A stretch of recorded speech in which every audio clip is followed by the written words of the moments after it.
ఇక అప్డేట్ చూస్తే స్వాతంత్ర దినోత్సవం వేళ సీఎం రేవంత్ ఇచ్చిన హేట్ స్పీచ్ పై బీఆర్ఎస్ వర్కింగ్ ప్రెసిడెంట్ నిపుల్ గారు ఒక వర్గాన్ని నైపుణ్యం గల కార్మికులుగా వర్గీకరించడం జాతి అహంకార మనస్తత్వమేనని మండిపడ్డారు. స్వాతంత్రం వచ్చి 80 ఏళ్లు దాటుతున్న సమయంలో పక్షపాత రాజకీయాలు ఆమోదయోగ్యం కాదని ఆగ్రహం వ్యక్తం చేశారు.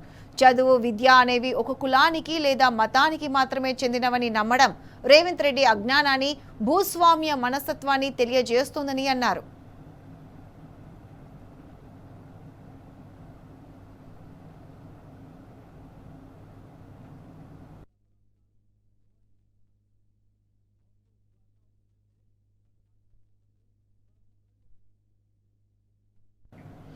ఈ దేశంలోని మైనారిటీలు స్వాతంత్ర పోరాటంలో మనందరితో పాటు సోదరులుగా పోరాడి ఈ అందమైన దేశ నిర్మాణానికి పునాది వేశారని చెప్పారు.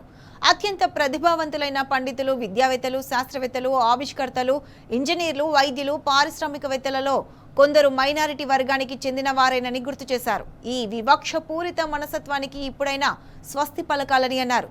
ద్వేషాన్ని, పక్షపాతాన్ని వెదజల్లుతూ తెలంగాణ ప్రతిష్టను దిగజార్చడం మాని ప్రతి ఒక్కరిని గౌరవించడం నేర్చుకోవాలన్నారు.